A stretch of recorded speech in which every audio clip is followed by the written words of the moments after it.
해외 각지에서 남자답다 혹은 진짜 남자다 라고 부르는 기준은 국가마다 모두 다를 것입니다.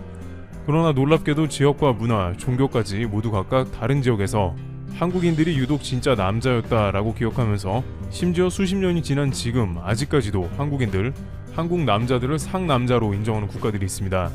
이들은 하나같이 공통점으로 지적하는 바도 있었고 언론사에서조차 기사를 내기도 했습니다. 해외 국가들로부터 한국인들의 어떤 점이 남자로서 인상 깊게 남아있는지 살펴보도록 하겠습니다. 첫 번째, 미국 LA의 유대인들. 미국에서 LA의 유대인들은 한국인들 보고 혀를 내둘렀다고 전해지고 있습니다. 이미 유대인들은 특유의 상술과 네트워크로 미국 사회의 경제계를 주름잡고 있었는데요. 이들은 한인들이 LA에 자리 잡기 시작하는 과정을 보고 감탄에 마지 않았다고 합니다. 많은 유대인들은 한국인은 특유의 책임감으로 닥치는 대로 일을 했다고 회상하고 있습니다. 유대인들은 좋은 네트워크로 서로 끌어주는 게 많고 미국에서 자리 잡은 사람이 많아서 수월하지만 한국인들은 미국에서 그야말로 맨손으로 일어나야 했는데 오로지 가장의 책임감으로 일어섰다는 것입니다. 미국 대형마트에서 도매업을 오랫동안 해왔다는 골든 스테인 씨는 이에 관해서 유대인보다 더 성실한 사람들은 오로지 한국 사람밖에 없다고 말했으며 대부분은 그들은 평범한 가정의 가장이었다면서 엄청난 책임감으로 밤새 일을 했다고 회상했습니다. 한국에서는 크게 인상적인 일이 아닐 수가 있지만 해외에서 봤을 때에는 가장으로서 책임을 다해서 모두를 먹여 살리기 위해 일하는 모습이 특히나 인상적이었다고 전해지고 있습니다. 영화 레옹으로 데뷔해 유명한 나탈리 포트만은 이스라엘 출신으로 역시 유대계인데요. 그녀는 영화 매체와의 인터뷰에서 한국인과 유대인의 공통점이 많은 것 같다고 했습니다. 가장 먼저 일에 대한 열정이 대단하다라면서 밤낮 없이 일을 하고 가정을 희생하면서까지 일을 하고 일반적인 미국인과는 다르다고 했습니다. 또한 교육열이 남달라 자녀들의 교육을 늘 고려하고 있으며 이러한 마음가짐이 거친 일터에 나가서 일을 열심히 하는 원동력이 되었다고 이야기하고 있습니다. 실제 많은 한국인들은 당시에 세탁소를 비롯해서 마트의 캐셔, 청소까지 투잡, 쓰리잡을 해왔는데 이는 대부분 미국의 자녀들을 위해서 수입을 늘려야 했고 일을 강행한 것으로 보입니다. 미주에서는 월간 세탁인이라는 월간지가 여전히 발행될 정도로 한국의 세탁소 경영자가 많았습니다. 일각에서는 돈을 밝히는 게 아닌가 혹은 삶을 즐기지 않고 혹사하는 게 아닌가 라는 의견도 내지만 유대인의 눈으로 봤을 때는 그야말로 가정을 지키는 아버지의 상남자의 면이 다분했던 것입니다. 또한 대부분의 남자가 군대까지 다녀오는 것도 이스라엘과 비슷하다며 서로 대화가 잘 통하는데 군대에 다녀온 자체는 다른 해외 많은 나라에서 엄청난 경험으로 인정해 준다는 것을 들었습니다. 한국에서는 병장 제대한 성인 남성들이 대부분인데 해외에서는 이들은 총도 쏠 줄 알고 100, 200, 250m도 스코프 없이 명중시킬 정도로 대단한 능력을 가졌는데 정작 한국 남자 본인들은 모를 때가 있다는 것입니다. 또한 LA에서 폭동이 일어났을 때에도 한국인들은 군대의 경험을 10분 살려서 일사천리로 조직을 만들었고 더 이상 한인타운이 폭도들에 의해서 점거당하지 않도록 참호를 구축했다는 이야기는 유명합니다. 이처럼 미국의 많은 유대인들은 한인들과 사업 혹은 소통하며 그들을 상남자라고 인정하고 있습니다. 두 번째, 사우디 언론. 한국 남자는 최고. 사우디와 한국이 무슨 깊은 상관이 있겠냐는 의문이 들겠지만 사우디와 한국은 지난 7, 80년대에 건설 현장에서 오랜 기간 파트너로 지내왔습니다. 당시 한국인들은 중동 건설붐으로 인해서 많은 인원이 파견되었으며 대표적으로 사우디에서는 아직까지도 그 당시 일했던 한국인들을 상남자로 기억하고 있습니다. 그런데 그 당시 사우디에 한국만 간 것은 아니었습니다. 수많은 유럽 국가들과 미주, 아프리카, 중국, 일본 등 많은 나라에서 건설 현장에 참여했지만 유독 한국인이 아직까지도 기억되는 이유는 따로 있다고 합니다. 그것은 한국인들의 근면함과 성실함으로 꼼꼼하게 건설 현장에서 공기를 정확히 지켜낸 점입니다.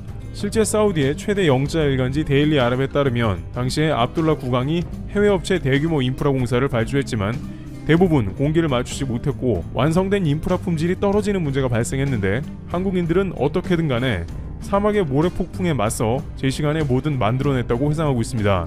그들은 유럽 회사의 인부보다 적은 돈을 받고도 일을 훨씬 잘했고 불평도 없었다고 전하고 있습니다. 그러면서 한 가지 외국인으로 봐서도 매우 인상적인 면이 있었는데 그들은 가족을 먹여 살리기 위해서 사우디에 왔고 그런 마음가짐이 묵묵히 살인적인 더위와 척박한 환경에서 견디는 원동력이 되었고 이러한 점은 매우 남자다운 점이라고 극찬했습니다. 당시 열사병과 풍토병 등 어려운 점이 많았고 특히나 사막기후라 물도 부족한 가운데 한국의 일꾼들은 품질과 납기까지 완벽히 지켜냈습니다. 데일리 아랍은 당시에 한국에서는 정치 불안으로 국민들이 데모하며 사회가 안정되지 않았음에도 묵묵히 그 기간을 견뎌냈다고 회상하기도 했습니다. 한국과 중동 건설붐이 끝나고 비용이나 여러 문제로 중국의 근로자들이 대거 사우디에 파견되었지만 납기는 물론이고 마감 수준도 매우 낮아졌다고 말하며 7, 80년대 당시 사우디가 매년 5조 원의 예산을 한국 업체에 맡긴 이유는 충분했던 것으로 보인다고 전했습니다. 최근엔 포스코 건설이 코로나의 위험에도 불구하고 아프리카의 70km 도로를 기간 안에 완공해냈는데 대부분 중국 1대1로 등으로 그간 중국 회사에 맡겨서 공사를 진행해오던 모잠비크 당국은 한국이 제 시간에 공사 기간을 지켜내고 도로를 개통하자 대통령까지 고속도로 개통식에 참여하는 모습을 보이기도 했습니다. 포스코 건설 소장은 말라리아와 코로나의 위협에 많은 직원이 들어눕기도 했지만 공사를 제 시간에 잘 해낼 수 있었다라고 이야기하기도 했습니다. 또한 해외에서 일하고 오는 많은 노동자들은 가정을 지킬 뿐만 아니라 한국의 이름이 먹칠당하지 않는 책임감으로 일한다고 했습니다. 하지만 이러한 영광 뒤에 대부분의 해외 건설 현장에서는 크고 작은 위협에 시달리는 모습이 속출했습니다. 리비아 같은 경우 내전이 발생했지만 한국인들은 발주처에 신뢰를 주고 현장을 지키기 위해서 내전임에도 불구하고 현장에서 근무를 지속했으며 페루의 수력 발전소에서는 고산지대이기 때문에 헬기를 이용해 발전 부지를 둘러보던 한국인 8명이 불의의 사고를 당하기도 한 모습이 있었습니다. 또한 앞서 중동에서 현대건설의 경우에는 1991년 걸프전 발발 이후 가장 늦게 현장을 지키다 철수했고 SK건설은 2003년 당시 이라크가 쿠웨이트를 침공할 당시에도 현장을 묵묵히 지켜내기도 했습니다. 또한 아프리카에서는 바다의 해적 납치는 물론이고 내전으로 인해 감금되었다가 풀려난 인원도 많았습니다. 여기서 많은 해외인들이 감탄하는 공통점이 다시 한번 나오는데요. 많은 현지인들이 놀라는 점은 어떻게 가족 부양을 위해서 해외로 나가서 일을 할 생각을 하냐는 것입니다. 지금도 여전히 해외에서는 한국 가장들의 이러한 모습을 매우 멋지게 생각한다는 반응이 이어집니다. 세 번째, 현지에서 인정받는 한국 군인. 한국은 수천 명의 군인들이 해외에 파병되어서 지금도 맡은 바 임무를 성실하게 수행하고 있습니다. 그런데 이들은 말 그대로 파견 현지 주민의 호응과 찬사를 받으며 환영받는 군인들이 되고 있다는 소식입니다. 우리 군은 위험지역 등 열악한 환경임에도 불구하고 대민 지원이나 현지 인프라 구축 등에 투입되기도 하며 2003년 동위부대 같은 경우 아프가니스탄에서 동맹군과 현지 주민에 대한 의료 지원을 하기도 했습니다. 아프리카 등에서 해적을 소탕하여 유명해진 청해부대는 이란과의 유조선 분쟁이 있을 때에도 급파되기도 했습니다.